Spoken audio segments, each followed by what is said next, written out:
and welcome to the new show of Real Deal in Space, virtual space. And we have here Max. Everybody give a round of applause. Thank you for joining. What is your name, your preferred pronouns, and your major and year? My name's Max. Preferred pronouns are he, him, and I'm a fourth year computer science student. We're on a computer right now, so Right, and space kind of relates to the yeah, science part of that, right? yeah.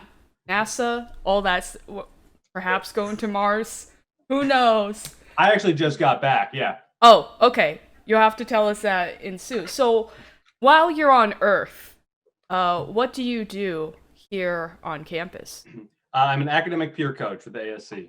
So students can make an appointment with us through the ASC's website, and we'll sit down with students to discuss more of the soft skills surrounding academics. So instead of sitting down and talking about their direct academic work, like their chemistry homework or their physics homework, we'll sit down and we'll give them study skills, time management skills, that kind of thing.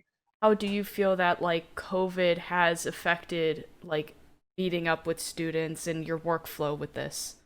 I thought it would affect it more than it has, and I was a little nervous for my first couple of Zoom appointments because it's nice to have that one-on-one interaction face to face, but really it hasn't been as bad. It's actually been pretty smooth.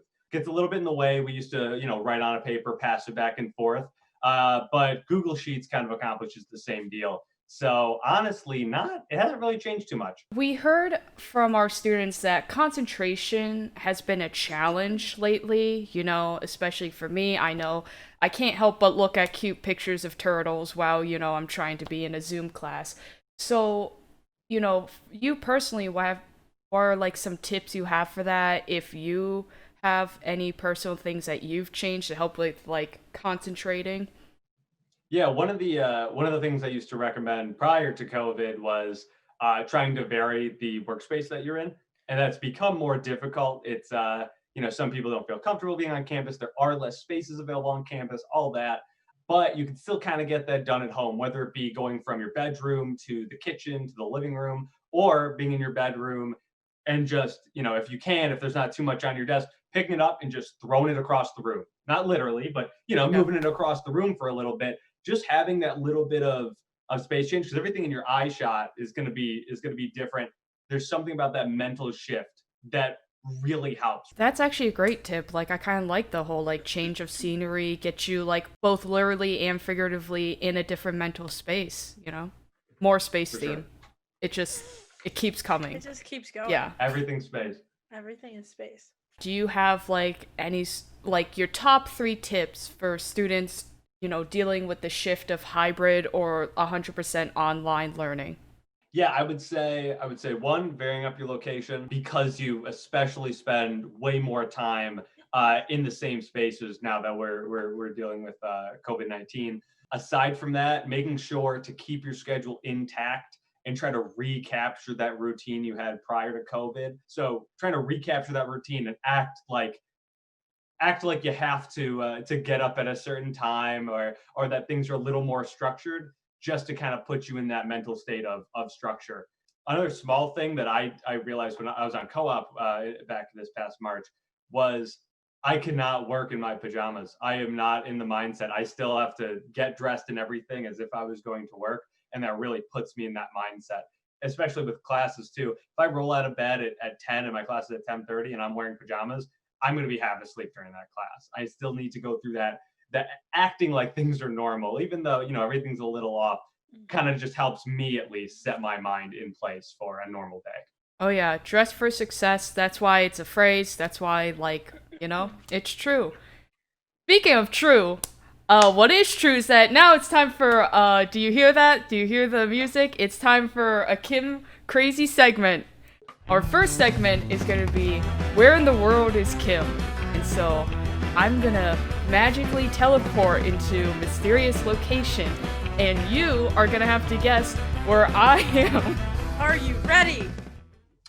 Well, judging by that structure, metal beams. I'm not very cultured. I haven't been outside the U.S., but that looks like Paris, France to me. Ding, ding, ding. That is correct. See if we can do something a little bit more difficult.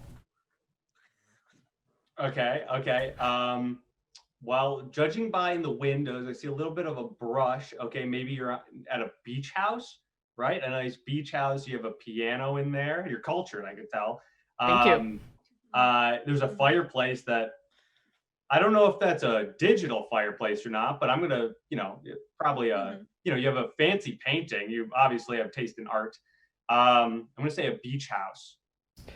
Close, but no cigar. We're actually inside of John Stamos's house. You Hi, were so John. close. If you wanna sponsor us, hit us up. Okay, let's try another one. Now that you're getting the vibes of how Yeah. specific we're getting, we're gonna Right, yeah. try. We're gonna try one more. We actually have a couple more for you, but let's see if you can grab this one. All right, I'm going to say this is some sort of K-pop concert, J-pop concert. I've definitely seen this before. I don't know. I really, she has a name. I know that. I'm falling flat here. It is a Hatsumiku concert. Look at that.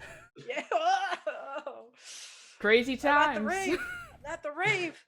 So thank you for playing Kim's crazy segment of Where in the World is Kim? I think you got 3.5 points where if we convert that with the Kim algorithm, you get a thumbs up.